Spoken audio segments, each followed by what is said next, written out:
할렐루야! 주님의 참 평안과 기쁨으로 충만한 아침입니다.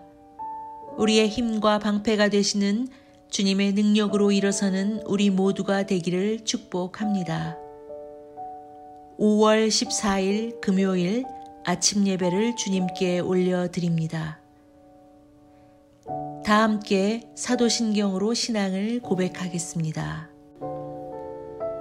전능하사 천지를 만드신 하나님 아버지를 내가 믿사오며 그 외아들 우리 주 예수 그리스도를 믿사오니 이는 성령으로 잉태하사 동정녀 마리아에게 나시고 본디오 빌라도에게 고난을 받으사 십자가에 못 박혀 죽으시고 장사한 지 사흘 만에 죽은 자 가운데서 다시 살아나시며 하늘에 오르사 전능하신 하나님 우편에 앉아 계시다가 저리로서 산자와 죽은 자를 심판하러 오시리라.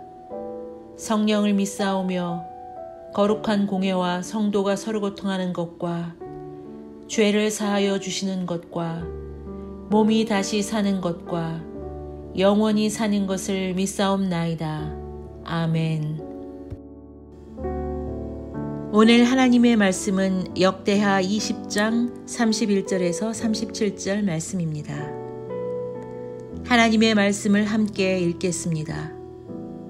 여호사밧이 유다의 왕이 되어 왕위에 오를 때의 나이가 35세라. 예루살렘에서 25년 동안 다스리니라. 그의 어머니의 이름은 아수바라. 시리의 딸이더라. 여호사밧이 그의 아버지 아사의 길로 행하여 돌이켜 떠나지 아니하고 여호와 보시기에 정직하게 행하였으나 산당만은 철거하지 아니하였으므로 백성이 여전히 마음을 정하여 그들의 조상의 하나님께로 돌아오지 아니하였더라. 이 외에 여호사밧의 시종 행적은 하나니의 아들 예후의 글에 다 기록되었고 그 글은 이스라엘 열왕기에 올랐더라. 유다 왕 여호사밧이 나중에 이스라엘 왕 아하시야와 교제하였는데 아하시야는 심히 악을 행하는 자였더라. 두 왕이 서로 연합하고 배를 만들어 다시스로 보내고자 하여 에시온 게벨에서 배를 만들었더니 마레사 사람 도다와우의 아들 엘리에셀이 여호사밧을 향하여 예언하여 이르되 왕이 아하시야와 교제함으로 여호와께서 왕이 지은 것들을 파하시리라 하더니 이에 그 배들이 부서져서 다시스로 가지 못하였더라. 아멘. 오늘 말씀은 17장에서부터 시작한 여호사밧에 대한 기록을 마무리하는 본문입니다. 역대기 기자는 여호사밧에 대해 그의 아버지 아사처럼 하나님이 보시기에 정직히 행했다고 긍정적으로 평가하는 반면 철폐하지 않은 산당으로 인해 백성들이 하나님께 돌아오지 않은 것에 대해서는 부정적으로 평가하고 있습니다. 역대기 기자는 31절부터 여호사밧 이야기를 마무리하기 시작합니다. 여호사밧이 왕위에 오른 것이 35세였고 그는 25년 동안 나라를 다스렸다고 말합니다. 그리고는 32절에 여호사밧에 대한 긍정적인 평가를 먼저 합니다. 하나님은 여호사밧이 그의 아버지 아사의 길로 행하여 하나님 보시기에 정직하게 행했다고 평가합니다. 그리고 전쟁의 위기를 겪을 때마다 하나님 앞에 엎드렸던 그를 하나님은 선하게 평가하셨습니다. 이제껏 성경을 통한 이스라엘 왕들에 대한 평가 기준은 그들이 무엇을 얼마나 대단하게 성취했느냐가 아니었습니다. 그 평가의 기준은 하나님 앞에 정직하게 행했는지의 여부에 달려 있었습니다. 하나님은 우리의 삶도 그러한 눈으로 바라보고 계신다는 것입니다. 우리의 마음이 얼마나 하나님을 찾고 그분을 의지했는지, 그분 앞에서 어떻게 거룩하고 신실한 삶을 살았는지를 보고 계신다는 것입니다. 우리가 살아가는 매 순간이 하나님 보시기에 합당했는지 우리를 바라보신다는 것입니다. 그러나 하나님은 그런 여호사밧에게서 실패와 실수도 지적하셨습니다.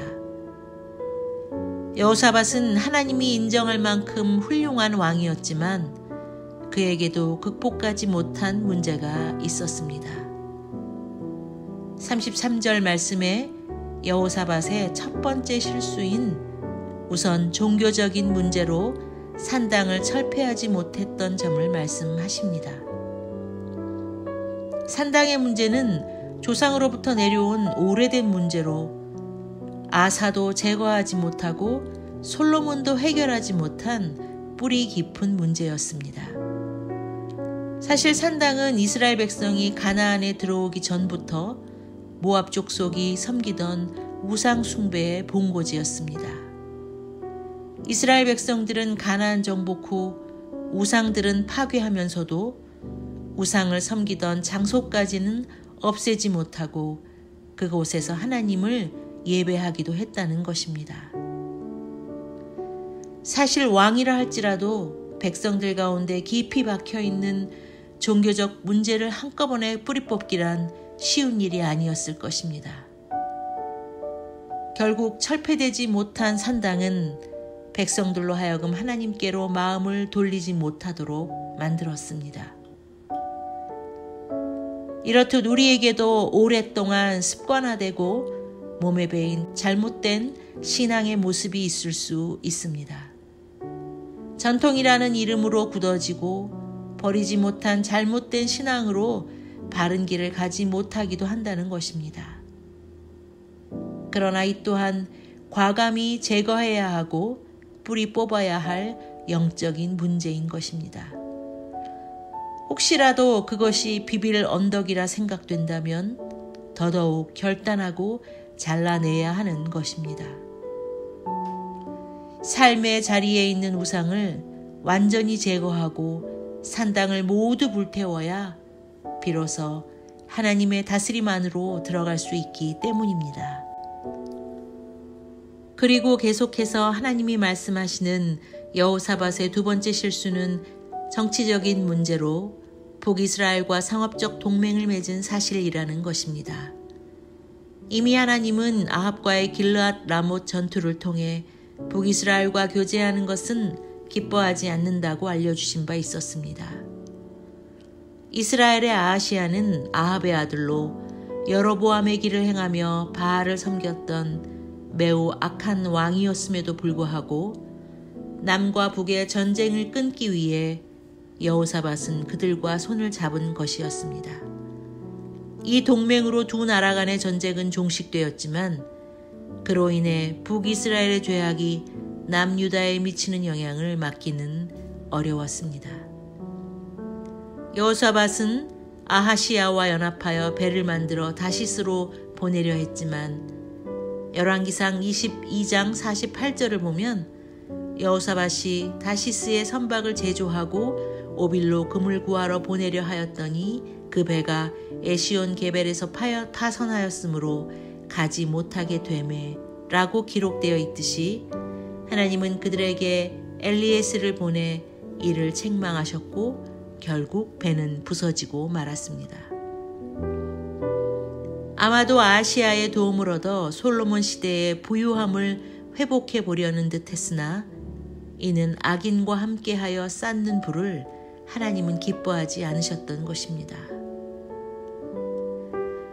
고린도후서 6장 14절 말씀을 보면 너희는 믿지 않는 자와 멍에를 함께 매지 말라.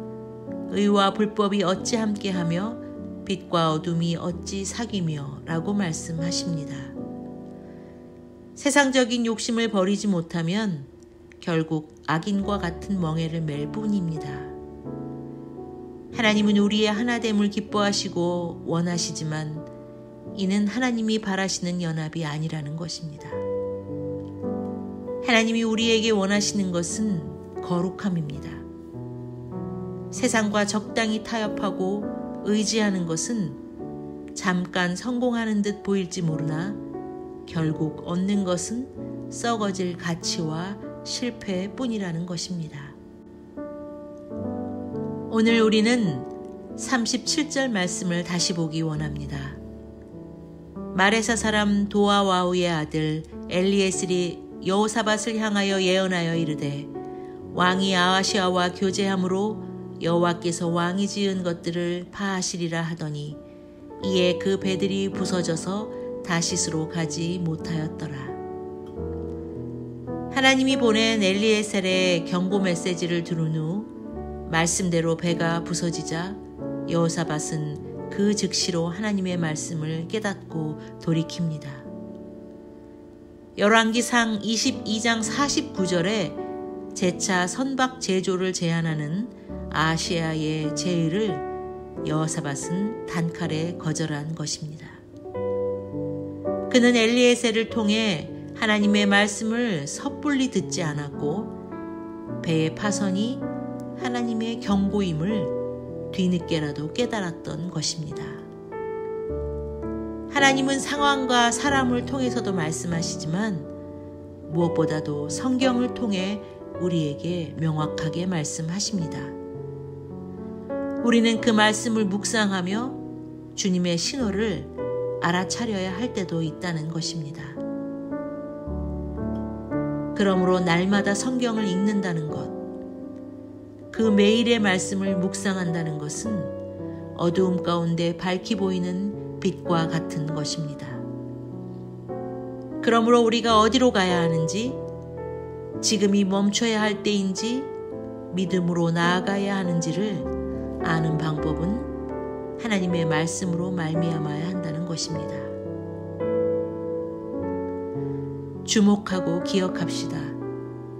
성경을 약속과 위로만을 주는 축복만으로 생각하지 않기를 바랍니다. 말씀을 책 속에 끼워 놓은 코팅된 북마커쯤으로 가볍게 여기지 않기를 바랍니다. 오늘 하루 나에게 주시는 말씀이 부담스럽고 잔소리처럼 들린다 할지라도 그것이 하나님의 신호라고 느껴진다면 다시 한번 우리 자신을 점검할 수 있는 영적 민감함으로 결단하며 살아가는 우리 모두가 되기를 간절히 소망합니다. 기도하겠습니다. 거룩하신 하나님, 주님의 사랑과 은혜를 찬양합니다. 끊을 수 없는 죄악 가운데에도 끝까지 참으시며 용서하시는 주님께 감사드립니다. 주님의 완전하심과 거룩하심을 사모합니다. 우리 안에 있는 우상과 산당들을 제거하는 믿음을 부어 주옵소서. 하나님의 은혜의 한 조각을 경험하고서 이만하면 되었다는 안일함에서 벗어나게 하옵소서. 죄에 대해 민감함을 부어주시고 말씀에 비추어 하나님의 신호에 정직하게 반응할 수 있는 은혜와 용기를 주옵소서. 눈에 보이지 않는 진리가 눈에 보이는 세상의 방식보다 더 귀중한 가치임을 깨닫게 하시고 오늘도 말씀 가운데 빛으로 비추어 주셔서 주님의 음성을 듣고 깨달아 믿음으로 행할 수 있는 영적 민감함으로 살아가는 하루가 되게 하옵소서. 감사를 드리며 예수님의 이름으로 기도하였습니다. 아멘. 하늘에 계신 우리 아버지여, 이름이 거룩히 여김을 받으시오며 나라가 임하시오며 뜻이 하늘에서 이루어진 것 같이 땅에서도 이루어지이다. 오늘 우리에게 일용할 양식을 주시옵고 우리가 우리에게 죄 지은 자를 사하여 준 것 같이 우리 죄를 사하여 주시옵고 우리를 시험에 들게 하지 마시옵고 다만 악에서 구하시옵소서. 나라와 권세와 영광이 아버지께 영원히 있사옵나이다. 아멘.